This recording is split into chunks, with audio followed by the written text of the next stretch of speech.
Some of you who follow my video know that I do updates to my 2022 Nissan Frontier King Cab S.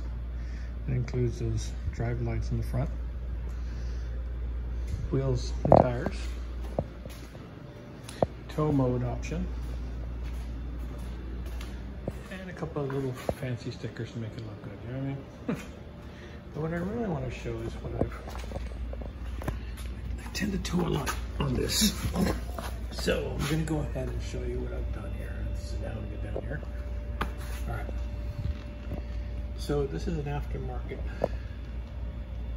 tow package. I got that, and I got this guy on clearance.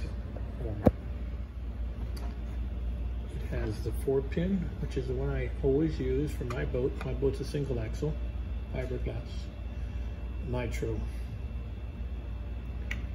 Z6. And then I have the 7-pin for the bigger boats or trailers or whatever. But when I initially installed this, it only had the wires for this. So the factory cables come and they plug into this based on the colors. While this does work, it would not give me the brakes. So I knew I was towing bigger boats that have electronic brakes, double axles. They weigh about 4,200 pounds. So that's what I was towing. So my hinge, my ball mount is rated for 6,000 pounds, 600 pound weight. So here's what I bought. I'll tell you. So I first started with this. Hey, install this, you know, brake controller. Pretty cool, right? So for those vehicles or those trailers that have the electronic brakes, so you just basically insert this thing in there, and then see this little thing? This light's supposed to turn on. But when I did it, the light wouldn't turn on. The reason being is that the other two cables, the blue and the black, had not been installed, had not been installed or connected. So this unit here has, you know, a blue, a black, in addition to the 4, which is your yellow, red, white. I can't remember all the colors on there. So can you give a little background on how this is installed? This bumper, the stock bumper, it comes with those 2 holes there that match up with these little mounting brackets that most manufacturers or the ones that sell these third-party items, they line up with those holes. But what they don't give you is the self-tappers. So I was able to find some self-tappers that work with this and went ahead and mounted this, and those are pretty good, like really good. And then I use the big thick wire, which is the ground, to ground it off of one of the screws. So I'm on ground with the metal of the bumper. And next I'm going to show you guys how I wired everything back there or up there. I'll show you the factory plugs and how everything's done. This is the plug for the 4-pin, 4 wires. That's the other one for the trailer brakes. Here you can tell I already took off the thing and everything, but I just want to show how it comes off. Press this little tab right here on the top. It clips it to this thing. You press down on this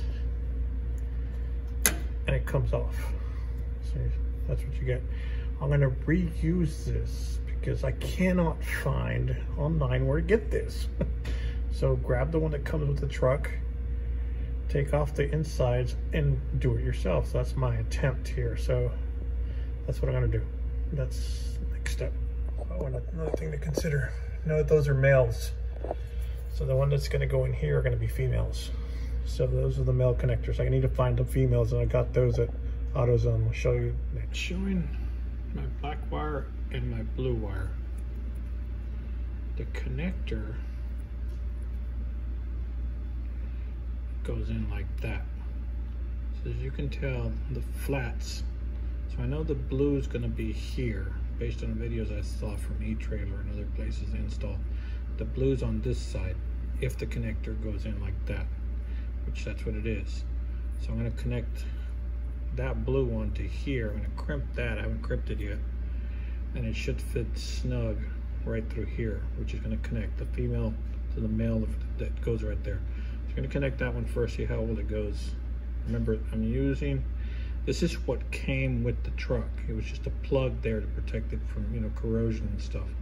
I'm going to reuse it. I'm going to make my own connector to it to connect to the truck. All right, so I had to get some additional cable because the cables I had was not long enough. I only had red 12 gauge.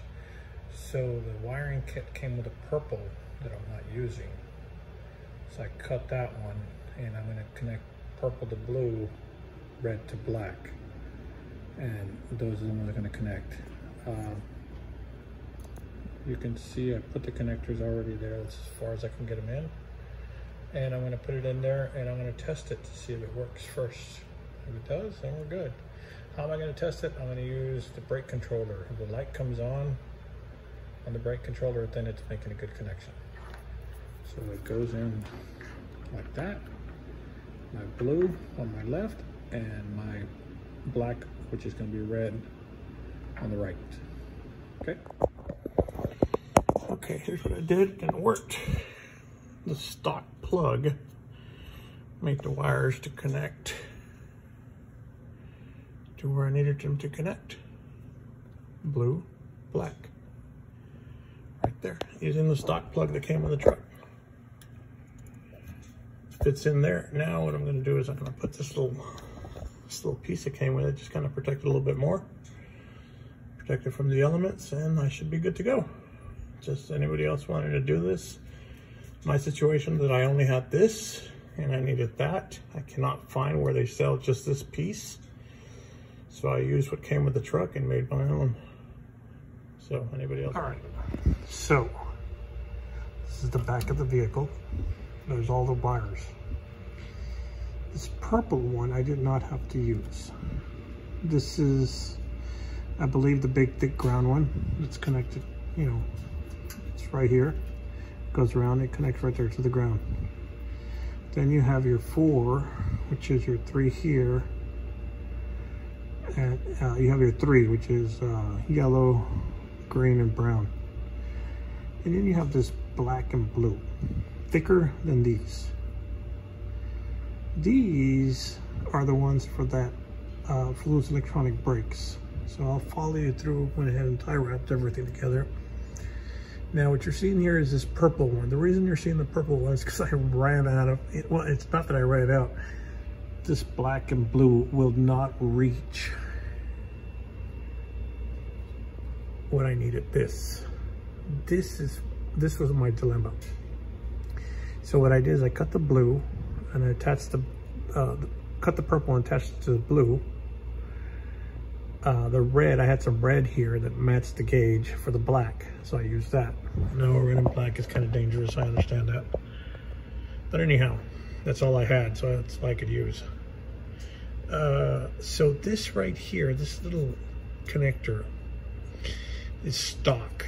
This is stock, just like this one. This is the one I'm using for the 4-pit.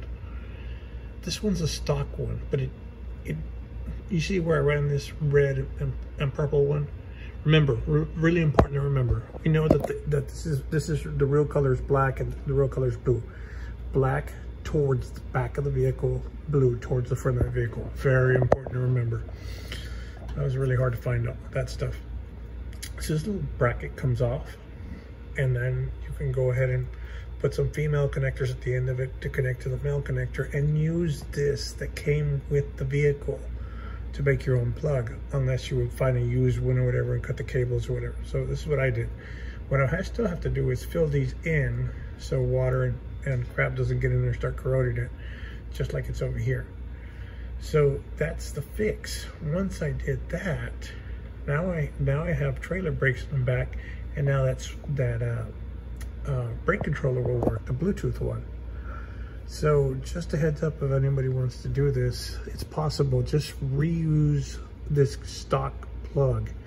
You can pull this little white pin out There's these little 2 grommets that go there. You could pull those out as well and reuse the plug with some female connectors, and you're able to reuse that whole connection to enable your electronic brakes on your vehicle.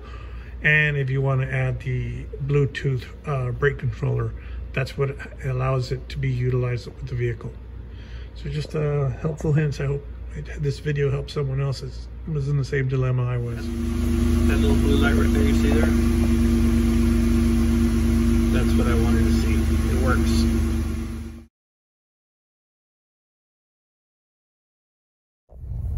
So currently at 168 miles towing the boat. Let's take a look at the economy. Not bad, 14.3 miles. And let's see what I got here. That's been the temp on the transmission. It's been good. It holds on pretty good. The temp gauge doesn't go up like if you're driving around every day. Did it, you know, like I said, about 160 miles on it, 70 miles an hour, towing a bass boat. Show you the bass boat. That thing back there. So if you want to tow with a Nissan, does great.